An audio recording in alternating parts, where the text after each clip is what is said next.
The fourth Hoya variety, here you can see my plant. I think this is Hoya Sunrise, and I'm literally quite confused that this is Hoya Sunrise or Hoya Obscura or the Rebecca variety of Hoya, and that totally depends on what kind of flower it produces. And you can see that my plant is not in blooms, but I have seen the mother plant, and that is Hoya Sunrise, because you can see that the leaf variegation is turned into red. The next most important thing while growing any variety of Hoya is what kind of pot you should always use for your Hoyas.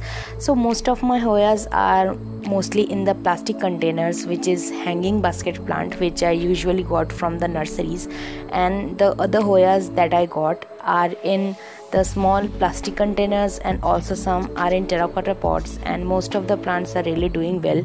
So Hoyas are generally does very well if they are got root bound. So you should always use a pot which have got plenty of drainage holes. Also you should always choose a very small or compact size of the pot. I usually use the terracotta pot for my indoor plants as well as for my Hoyas, because they are very porous. And while watering your Hoya, make sure that the whole root system got plenty of water. The fifth Hoya variety that I got is Hoya Carnosa compacta, or the commonly known as Hindu Hoya rope. This plant also gets the fleshy twisted leaves, which is only in green color.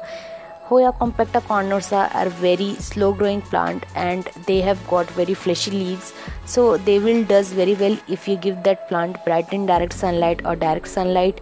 Water it as less as possible, and keep this plant in my east facing window, where all day long it's get bright and direct sunlight, and in the morning time this get direct sunlight for at least 1 to 2 hours, and you can see that this plant is really doing very well in that condition. So the next important thing is how you should water your Hoya. So Hoya will does very well if you give your plant plenty of watering, but always make sure that before each and every time you water your plant, the soil mixture is dried out at least 60 to 70%.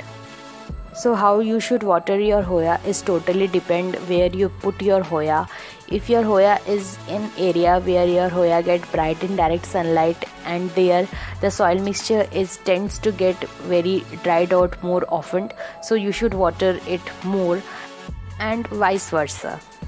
I keep most of my Hoyas in my east facing window, where all day long it's get bright and direct sunlight, and most of my Hoyas are really does very well in these conditions.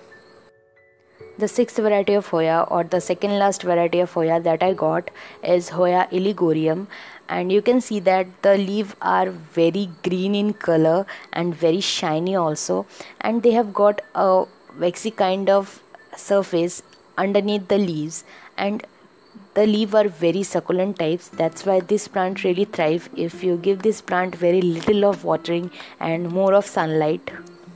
So the next important thing while growing any variety of Hoya is what kind of humidity your plant will need. Hoyas, though they can handle most household humidity levels, but they will grow very well if you give that plant the high level of humidity, more than 60%. There are very simple steps to increase humidity in your home.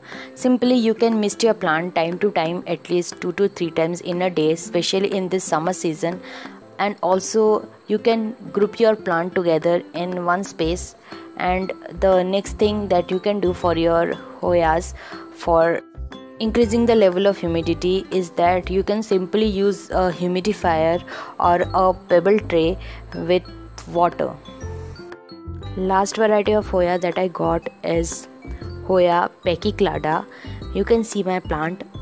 This plant have got very thicker leaves and also very thicker stem, and this plant basically belongs to the Southeast Asian regions, and though this plant have got very thicker leaves, so this plant does very well if you give this plant more of sunlight and less of watering.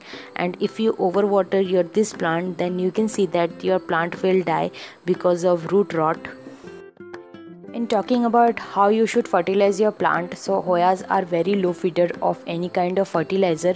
You can fertilize your Hoyas especially in the summer season and the spring season, where this is the growing season for most of the indoor plants and as well as for the Hoyas.